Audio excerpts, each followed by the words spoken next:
Hoje a gente está aqui com a Amanda Rodrigues. Ela é musicista, compositora, ela é poetisa musical. Não sei o que você está dizendo, né? Ela é top demais.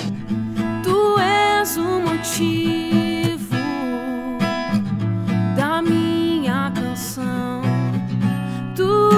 A primeira pergunta é assim: quem teve a ideia de fazer uma campanha para gravar o CD? Se alguém teve, se foi você, ou em algum momento você pensou em desistir da campanha do CD?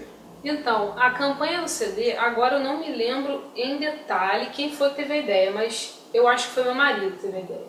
O Jorge é um cara assim super ligado em tecnologia, novidade e tal, e aí ele falou assim, pô, a gente podia viabilizar o projeto através de catarse e tal. E resumindo, ele teve a ideia e aí não pensei em desistir não, cara, assim, foi um lance que a gente foi até o final, entendeu? Eu falei, pô, a gente se propôs a fazer, então vamos fazer. A segunda é a pergunta sempre que a gente faz pra galera que canta esse tipo de música, né? Como você avalia o cenário gospel atual, letras, músicas e afins? Essa pergunta é uma pergunta bem difícil e eu vou responder ela assim, de forma bem comedida. Meu celular tá vibrando. Sei quem é. Amor, eu já falo com você. Beijo. Tá bom, beijo. O que acontece com o cenário gospel atual? Eu acho que a gente vê muito do mesmo, tá? Muito da mesma coisa. Eu acho que a massa, assim, talvez, o que ainda se escuta de fato. É tudo muito igual, os arranjos e as letras e as temáticas e enfim.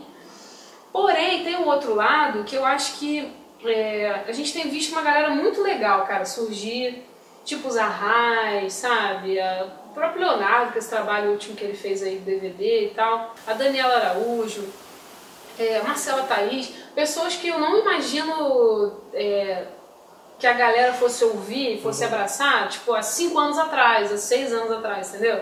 Então, assim, por um lado tem essa coisa que eu vejo muito do mesmo, mas por outro lado também vejo uma safra de gente nova. Eu não imaginava que o meu CD ia entrar numa gravadora de primeira, sabe? E nem que as pessoas fossem absorver tanto. Então, eu acho que tem esses dois lados aí. Eu acho que tem essa coisa muito do mesmo, mas eu também acho que tem uma galera nova bem legal, assim. Como que você conseguiu conciliar a sua saída do trabalho secular, né, e se manter financeiramente no seu ministério? E como que você financiou os custos do CD, investimentos, essas coisas assim, né? Porque é um processo, gente. Isso. Vamos lá. Na verdade, eu me formei no ensino médio com 16 anos de idade, né? E aí, naquela altura eu não sabia o que eu ia fazer. Eu ainda não sabia se eu ia fazer faculdade. Aliás, eu ia fazer faculdade, mas eu não sabia o que eu ia fazer da minha vida. Então, eu fiquei um tempo pensando, assim, eu já namorava há 2 anos e a gente tinha plano de casar quando eu fizesse 18, o que, graças a Deus, foi possível. E aí eu comecei a pensar o que eu ia fazer da minha vida, o que ia ser. E aí comecei a fazer faculdade de administração na Rural, né? E não me identifiquei com o curso, tipo assim, eu fiz mais porque meu pai tinha um trabalho numa multinacional e tal. Eu falei, bom, vai ser um emprego fácil pra mim e tal, mas eu tranquei o curso, fui fazer produção fonográfica e a minha ideia era ser sonoplasta numa emissora ou então ser produtora musical, trabalhar nessa área aí de áudio. Mas acabou que não deu tempo, assim, eu coloquei um vídeo na internet, Deus começou a gerar essa coisa no meu coração, então, resumindo assim, eu simplesmente me atirei sem pensar muito. Dá-me, Senhor, bom ânimo pra enfrentar as aflições. Quero permanecer fiel a Ti até o fim, pois o bem que eu quero fazer eu não faço, o mal que não quero ser fácil. E é claro, eu tenho meu marido como um apoio, um suporte pra mim, um suporte pro ministério, que ele me apoia em tudo que eu faço e assim, ele tem um trabalho regular, né? Então o meu é muito incerto, tem mês que é uma coisa, tem mês que é outra e tal. Tem uma frase do Hudson Taylor, que é um evangelista, foi um evangelista muito famoso na China, que diz o seguinte: a obra de Deus feita segundo a vontade de Deus nunca terá falta dos recursos dele. Eu acredito nisso. Se ligou? Por isso que eu tenho um canal no YouTube, galera. A gente vai falar agora sobre uma temática bem cristã, que é o fim dos tempos. A gente está vendo aí um monte de tragédia, um monte de coisa acontecendo no mundo. E você, como alguém que segue o Evangelho, você acredita que a volta de Jesus está perto ou está longe? Olha, eu acredito que a gente tem visto sinais da volta de Cristo, né? Eu tenho bem na minha mente, assim, ali Mateus 24, 25, ali aquela... Que Jesus fala, né? E eu me lembro, eu espero não estar falando bobagem porque eu não considero brilhante, mas eu me lembro que Jesus fala que se ouviriam rumores de guerras e tal, reino contra reino, nação contra nação, mas que ainda não seria o fim. É só o princípio. Era só o princípio. E aí ele vai falando um monte de coisas e ele fala assim, e aí os cristãos seriam perseguidos por todo mundo e aí viria o fim. Então eu sempre fico muito ligada nisso, assim, sabe? Então eu acho que a gente tem vivido assim, só que se tá perto ou não tá perto, é um negócio que eu não vou me atrever a falar, porque a Bíblia diz que nem o filho sabe o dia da volta, só o pai sabe. E assim, e a gente estava conversando aqui nos bastidores, né, que 1000 anos para Deus são como um dia. Então eu não sei se tá perto ou não tá. Eu espero que esteja, mas assim, Pra que dar aquele... Gente, eu amo essa música, já entendeu?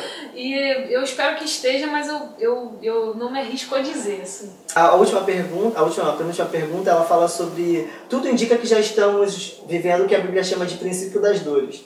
Como você tem se posicionado o seu ministério para ser relevante nesse momento tão importante para a história da humanidade? Então, na verdade, eu penso o seguinte, né? Eu tenho procurado me posicionar como filha de Deus e como cristã, né?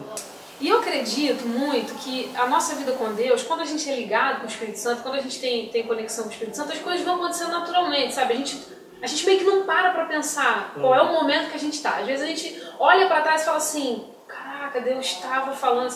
Então, assim, eu nunca parei pra pensar nisso, que se o meu ministério é relevante nesse momento. Mas quando eu li essa pergunta, eu comecei a pensar que Deus está me falando coisa a respeito dos últimos dias. Chico, quando eu vou pregar, tenho pregado muito sobre Apocalipse 2, 3, 5, que fala sobre a volta do primeiro amor. Deus tem batido muito nessa tecla comigo. E eu acho que até sobre ele, a canção que Deus me deu, antes de eu ir gravar, né, que foi uma canção assim que 5 dias antes da viagem Deus me deu e acabou virando tema do CD, o repertório já estava fechado. Também é uma canção a respeito dos últimos tempos, porque fala sobre voltar à essência, sobre repensar as coisas, sobre repensar os conceitos. Então eu acho que como filha de Deus eu tenho tentado, né, me posicionar segundo aquilo que Deus está trabalhando. E eu acho que, em consequência, o meu ministério tem caminhado comigo junto, em direção a ser relevante nesse tempo, né? Deus tem falado muito comigo a respeito dessa não sobre a volta dele especificamente, mas sobre como é que a gente deve se comportar, sabe? Nesse período, assim. Você costuma lembrar das igrejas que você ministra e teve alguma que foi mais marcante para você? Eu tô muito assim eu tô muito no início de tudo, né? Então é muito difícil dizer, cara, qual foi a mais marcante, sabe? Todas são muito marcantes pra mim. Eu me lembro de 3 experiências que foram muito marcantes pra mim. A primeira foi Brasília. Eu fui pra Brasília e aí, primeira vez que eu tava lá, né, em outro estado e tal.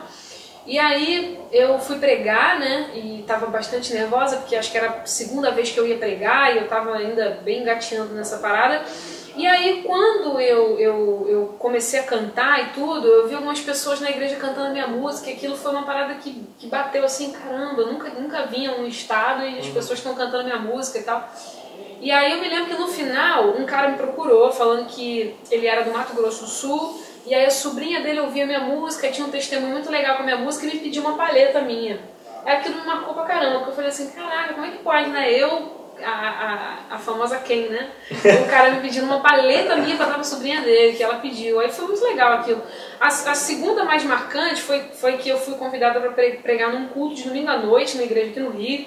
E eu fiquei muito nervosa, porque culto de domingo à noite sempre culto mais cheio, mais importante da igreja, e eu nunca tinha pregado um domingo à noite. E ali era um culto evangelístico, eu tinha que falar uma palavra evangelística, então eu já tinha um tema. E Deus colocou no meu coração se eu pregar sobre o plano da redenção, cara. E tipo assim, eu não tenho curso teológico ainda, 2016 tá vindo aí, eu pretendo estudar. E plano de redenção é um negócio que se você entrar muito, você acaba, sem ter conhecimento, você acaba se perdendo. Aí eu falei, meu Deus, e aí tinha um pastor de cabeça branca, assim, na primeira fileira, e eu pregando sobre o plano da redenção, 23 anos de idade, eu falei, Senhor. Mas graças a Deus foi uma bênção, tem vários testemunhos aquele dia foi bem marcante.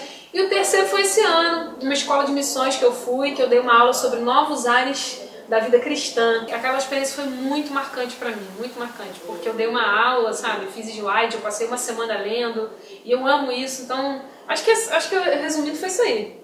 Então, agora vem a minha pergunta, né, gente? Medo. A minha pergunta foi guardada às 7 chaves. Não contei pra Amanda nem nos bastidores. Hashtag medo. Pra quem não sabe, a Amanda trouxe o Jimmy Needham e é amiga de algumas pessoas que eu vi lá no dia da gravação do CD dela. O que você pensou quando você viu tudo aquilo lá pronto? Porque foi um sonho realizado. E o que você sentiu quando você botou o pé no altar, que era o palco naquele dia, e você viu aquela galera toda junto com você, se emocionando com você? Cara, muito difícil a pergunta. Foi um negócio assim muito, muito louco. Eu pensei que Deus estava me mimando, sinceramente. Eu pensei que Deus estava fazendo uma coisa que eu nunca vou chegar a merecer na vida, sabe? Que a única coisa que eu conseguia pensar era o seguinte, cara, Deus queria isso. Deus queria. Era a vontade dele, porque se fosse por mim, tem tanta gente melhor que eu que merece muito mais que eu. A única coisa que eu só conseguia pensar nisso, cara, a vontade de Deus está sendo feita aqui hoje. A vontade de Deus, é a vontade de Deus. Porque foi incrível, eu fiquei muito emocionada. É isso, né, Amanda? Gente, a bateria acabou. Eu tô tendo que correr. Mas a gente tá sendo desesperado, porque a gente tá tentando gravar isso desde 2 da tarde, são 6h30. Mas olha aí. Beijo pra galera. Amanda, muito obrigado. Estou muito feliz. Gente, abraço que vende. Não, gente, é sério. E eu tô muito feliz mesmo. A gente passou uma tarde muito boa. Muito legal. Gente, Feliz Natal, Feliz Ano Novo pra todo mundo. Que a presença do Senhor Jesus seja o maior presente na vida de vocês, no Natal da sua família, no Ano Novo, nas celebrações de fim de ano. E é isso. Deus abençoe, faça sempre a vontade de Deus, que é sempre melhor. Manda um beijo pro Roberto Celso. Um beijo. Beijo pro Roberto Celso. Um beijo pra galera que mandou pergunta. Obrigada, eu fiquei orgulhosa. As perguntas foram muito boas. Gente, valeu a participação de vocês. Eu tô muito feliz mesmo. E até o próximo vídeo do canal. Dá o like e se inscreve também, tá? Valeu, gente. Tchau. Até a próxima.